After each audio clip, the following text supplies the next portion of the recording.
और हम सारे लोग शांत होकर बैठे हुए। हम सोच रहे महान भारत बन रहा है। ऐसे ऐसे महान भारत नहीं बनेगा। महान भारत बनेगा सठे साठ्यम समाचरित भय बिन होय न प्रीत सिद्धांत लागू करने से। महान भारत बनेगा इलेक्शन रिफॉर्म करने से। महान भारत बनेगा पुलिस रिफॉर्म करने से। महान भारत बनेगा जुडिशियल रिफॉर्म करने से। महान भारत बनेगा टैक्स रिफॉर्म करने से। महान भारत बनेगा जस्टिस विद इन ईयर लागू करने से। महान भारत बनेगा कानून का खौफ पैदा करने से। और कानून का खौफ तभी पैदा होगा जब सब लोग मिलकर डिमांड करेंगे। अकेले अश्विनी उपाध्याय की डिमांड करने से नहीं होगा, सब लोग मिलकर करेंगे तब होगा। नहीं तो एक बात याद रखिएगा, इस ड्रग के कारण हमारा धन भी जा रहा है, हमारा धर्म भी जा रहा है। दिल्ली एनसीआर में जब जब रेव पार्टी पकड़ी जाती है, मैं वहां के कमिश्नर को, वहां के पुलिस के अधिकारियों से फोन करके पूछता हूं कितने बच्चे पकड़े गए। जी 100 बच्चे पकड़े गए। और जानते हैं 100 के 100 हिंदू होते हैं। जितनी रेव पार्टियां हैं, लड़के भी 100% हिंदू, लड़कियां भी 100% हिंदू। हमारी पूरी जनरेशन हमारे हाथ से निकल रही है। और जब अगर लड़का और लड़की नशेड़ी हो गया तो काहे का सनातन, काहे का धर्म, काहे की संस्कृति, क्या उसके लिए लेना? नशेड़ी के लिए नशेड़ी। और ये उन्होंने आजमा लिया पंजाब में। पूरा का पूरा पंजाब में जो कन्वर्जन हुआ है, आज की डेट में 25% पंजाब कन्वर्ट हो गया। गुरु गोविंद सिंह की भूमि, हमारे गुरुओं की भूमि, वो पंजाब जहां से सनातन को बचाने के लिए इतनी बड़ी लड़ाई शुरू हुई। भारत को बचाने की लड़ाई, सनातन को बचाने की जो लड़ाइयां शुरू हुई, दो ही जगह से हुई।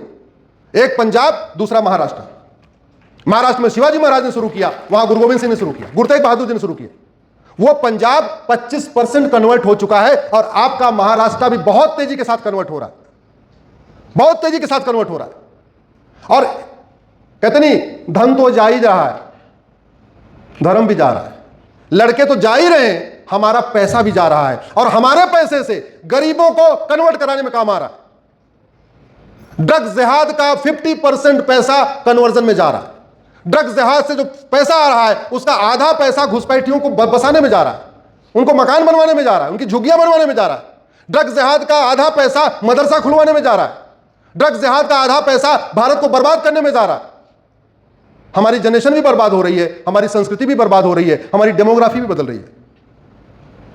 तो इसको रोकने का काम केवल समाज का नहीं है, केवल संगठन का नहीं है, विश्व हिंदू परिषद बजरंग दल का नहीं है। इसको संविधान को बचाने की सबसे ज्यादा जिम्मेदारी किसकी है? जिन्होंने संविधान की शपथ लिया है। और आप ये मत सोचना कि कोई सांसद विधायक किसी पार्टी का होता है। सांसद विधायक किसी पार्टी का तब तक होता है जब तक वो चुनाव लड़ता है। कोई व्यक्ति 10 लाख वोट से भी जीत जाए तो भी जब तक वो संविधान की शपथ नहीं लेगा तब तक वो सांसद विधायक नहीं कहलाएगा। कोई व्यक्ति 10 लाख वोट से जीत जाए, कलेक्टर उसको सर्टिफिकेट भी दे दे, तब भी उसको वेतन भत्ता गाड़ी बंगला नहीं मिलेगा। वेतन भत्ता गाड़ी बंगला कब मिलेगा? जब वो संविधान की और शपथ क्या लेता है? मैं संविधान के अनुसार कार्य करूंगा, देश की एकता अखंडता को मजबूत करूंगा, भारत को सुरक्षित बनाऊंगा, भारत की संस्कृति को मजबूत करूंगा। ये लफ्ज जिहाद, ड्रग्स जिहाद, लैंड जिहाद, घुसपैठ जिहाद, धर्मांतरण जिहाद से भारत मजबूत हो रहा है, भारत कमजोर हो रहा है। जोर से बोलिए जरा। अल्टीमेटली समस्या का समाधान समाज के साथ साथ संसद और सुप्रीम कोर्ट को करना होगा। समस्या जो क्षेत्रीय हो उसका समाधान विधानसभा में होना चाहिए, समस्या जो राष्ट्रीय हो उसका समाधान संसद में होना चाहिए।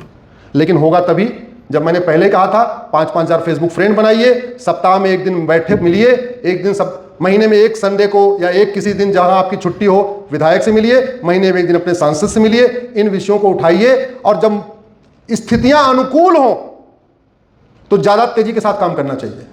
अगर हवा का बहाव जिधर है उधर अगर अपनी गाड़ी चलाएंगे तो मेहनत कम लगेगी, ज्यादा रिजल्ट आएगा। हवा के प्रतिकूल गाड़ी चलाने में ज्यादा मेहनत लगती है। तो हवा अनुकूल है कि नहीं? जोर से बोलिए जरा। लोहा गर्म हो तो हथौड़ा। इतनी सी बात मुझे कहनी थी, आप लोगों ने इतनी देर सुना, बहुत धैर्यपूर्वक सुना। मैं आप सबको धन्यवाद देता हूं, आप सबको आभार व्यक्त करता हूं। आयाम की पूरी टीम को, अध्यक्ष जी को, मिलिंद जी को, सबको धन्यवाद देता हूं, आप सबको प्रणाम करता हूं। बस अंत में एक ही आग्रह करके जाऊंगा, जो हमने कहा है उसको कोशिश जरूर करिएगा। कोशिश करिए, महीने में एक दिन अपने सांसद से मिलिए, एक दिन अपने विधायक से मिलिए, और कुछ मत करिए तो कम से कम 5 हजार फेसबुक फ्रेंड पे बना के समस्या, मूल कारण, अस्थायी समाधान लिखिए। ऐसा करेंगे तो भारत बचेगा, भारत की संस्कृति बचेगी।